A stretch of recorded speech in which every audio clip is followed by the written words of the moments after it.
Assalamualaikum dan selamat pagi murid-murid. Hari ini kita akan sambung lagi dengan mata pelajaran reka bentuk dan teknologi tahun 5 bersama dengan saya, Cikgu Syikin.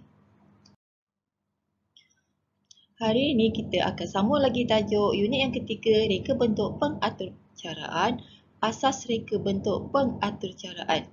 Standard kandungan 6.3 asas reka bentuk pengaturcaraan. Standard pembelajaran membezakan struktur kawalan jujukan, pilihan dan ulangan melalui algoritma dengan kaedah pseudocode dan carta alih. Objektif pada hari ini, murid dapat membezakan struktur kawalan jujukan, pilihan dan ulangan melalui algoritma dengan kaedah pseudocode dan carta alih. Kriteria kejayaan, murid dianggap berjaya sekiranya dapat membezakan pseudocode dan carta alih, struktur kawalan jujukan, pilihan dan ulangan. Baiklah, murid-murid boleh semak buku teks muka surat 43 hingga 44. Perbezaan struktur kawalan jujukan, pilihan dan ulangan melalui algoritma.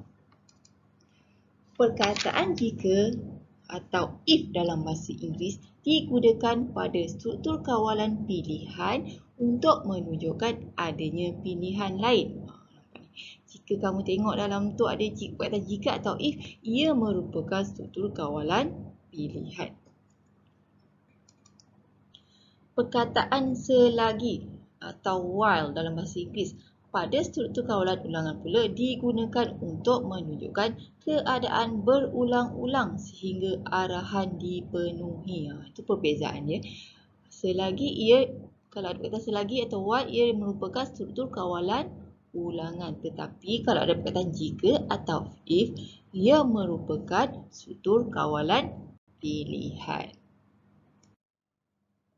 Baiklah, kita perhatikan perbezaan antara struktur kawalan jujukan, pilihan dan ulangan menggunakan kaedah pseudocode. Kamu boleh tengok semak pada buku teks muka surat 43. Okey, situasi yang pertama, saya hendak membancuh air teh panas. Ini dia adalah struktur pseudocode struktur kawalan jujukan. Okey, mula-mula mesti ada perkataan mula. Masak air, masukkan uncang ke dalam cawan, tuangkan air panas ke dalam cawan, masukkan sedikit gula, kacau dan tamat. Okey, ini maksudnya dia lurus je. Dia tak ada pilihan apa-apa. Kat sini macam kita nak masak air kan. Kita tak ada pilihan. Kita mestilah masak air dulu, masukkan uncang teh, lepas tu air panas, masuk gula, kacau, dah habis kita boleh minum. Itu maksud sebagai struktur kawalan jujukan. Okey, kita tengok pula pada situasi yang kedua. Saya hendak membancuh air coklat panas. Hendak masukkan susu atau tidak? Nampak kat sini. Hendakkah masuk susu atau tidak? Maksudnya kat sini dia ada pilihan. Okey. Jadi, bagaimana pula pseudocode struktur kawalan pilihan? Okey, tengok kat sini. Mula, masak air, masukkan serbuk coklat ke dalam cawan, tuangkan air panas ke dalam cawan. Nampak ni. Cikgu dah kata tadi kan, kalau struktur kawalan pilihan dia ada perkataan jika ataupun ada if. Nampak kat sini kita dah tahu automatik itu adalah struktur kawalan pilihan. Jika mahu susu, maka tambahkan sedikit susu. Tamat jika atau kacau air. Tamat jika, kacau air dan tamat. Maksudnya kalau kat sini kalau kita tambah sedikit susu, lepas tu habis. Tapi kita pergi pilihan jika. Jika dia tak nak susu, dia terus kepada kacau air dan tamat. Itu maksud dia. Okey. Kita tengok pula pada situasi ketiga. Okey, situasi ketiga. Panasnya hari ini, saya sangat dahaga. Okey. Ini pula ialah struktur kawalan ulangan. Maksudnya dia berulang-ulang sehingga dia dah tak dahaga lagi. Nampak ni? Mula minum air, selagi rasa dahaga dia akan minum lagi. Minum sampailah dia dah kenyang, dah tak dahaga lagi. Lepas tu jadi tamat dan tamat selagi. Maksudnya dia dah habislah. Dan dia tamat. Nampak? Faham tak kat sini perbezaan antara struktur kawalan jujukan, struktur kawalan pilihan dan juga struktur kawalan ulangan menggunakan kaedah pseudocode. Okey. Baiklah, seterusnya kita akan belajar kaedah menggunakan carta alir bagi membezakan struktur kawalan jujukan pilihan dan ulangan. Sebelum ni kamu dah belajar tentang carta alir. Carta alir yang kamu tahu dia menggunakan simbol. Sebenarnya carta alir sama juga dengan pseudocode, tapi pseudocode dia bukan dalam keadaan simbol. Tapi kalau untuk carta alir dia menggunakan simbol-simbol dia. Sebelum ni kita dah belajar kan? Kamu tengok balik nota sebelumnya, kamu juga boleh rujuk buku teks buku surat 42 ada simbol-simbol untuk carta alir. Okey. Ini adalah terminal. Terminal mula dan terminal tamat. Nampak dia punya simbol dia. Ini adalah proses dia. Proses dia adalah untuk masak air. Nampak kat sini. Dia gunakan simbol ni. Kemudian bentuk macam diamond ni adalah input dia. Input dia ialah dia masukkan uncang teh ke dalam cawan. Lepas tu dia masukkan pula air panas ke dalam cawan. Lepas tu dia masukkan lagi sedikit gula. Dia adalah input dia. Kemudian dia kacau. Kacau adalah proses. Dan habis. Dan tamat. Nampak kat sini perbezaan dia. Ini adalah proses struktur kawalan jujukan. Dia proses smooth je, ikut urutan. Maksudnya benda tu ikut urutan.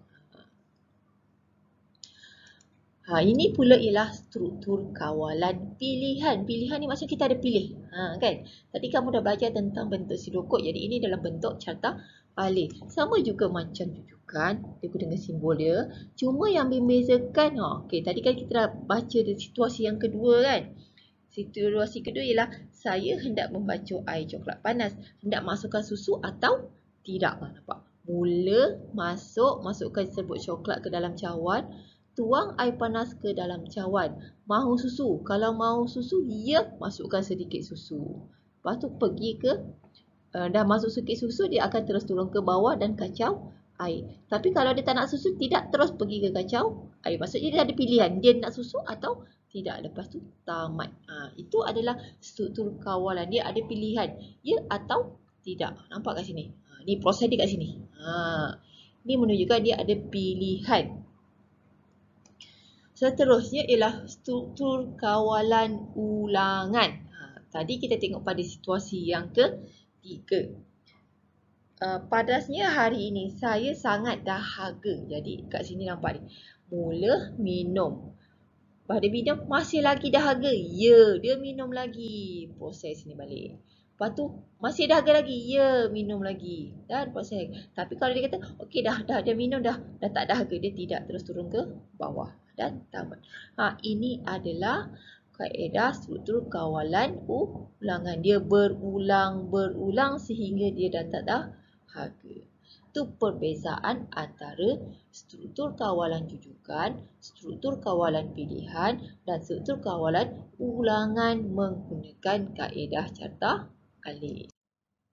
Okey, kalau kamu nak tengok secara yang senang apa bezakan antara jujukan, pilihan dan ulangan. Struktur kawalan jujukan boleh difahami seperti sebuah kereta yang dipandu di jalan lurus. Jalan lurus ikut je sampai habis, sampai rumah kamu. Contoh tamat jalan tu lurus tak bengkok-bengkok. Tapi bagi kawalan pilihan pula, pemandu boleh memilih jalan menuju ke destinasi. Dia nak boleh pilih jalan A atau jalan B. Contoh kamu nak pergi sekolah daripada Antara Gapi, kamu boleh lalu Batu 30 atau kamu boleh lalu Ulu Yang Baru. Nampak tu kat situ ada pilihan. Itu contoh dia. Bagi kawalan ulangan pula adalah seperti kereta F1 yang sedang berlomba di litar dan akan berhenti apabila syarat pusingan selesai. Kalau kamu tengok F1 kan, dia akan bawa kereta tu pusing sampailah habis dia punya pusingan tu. Maksudnya berulang je selagi tak habis dia akan pusing. Dah habis baru dia tamat. Itu adalah perbezaan untuk kamu faham apa dia jujukan, apa dia pilihan dan juga apa dia ulangan. Cuma yang membezakan tadi kita dah belajar tentang perbezaan menggunakan kaedah pseudocode dan juga kaedah carta alir. Kita belajar hari ini ialah perbezaan struktur kawalan pilihan, struktur kawalan jujukan dan juga struktur kawalan ulangan menggunakan kaedah pseudocode dan juga carta alir. kamu boleh semak balik pada buku teks muka surat 43 dan 44 untuk lebih memahami lagi. Baiklah, sekian saja untuk hari ini. Terima kasih.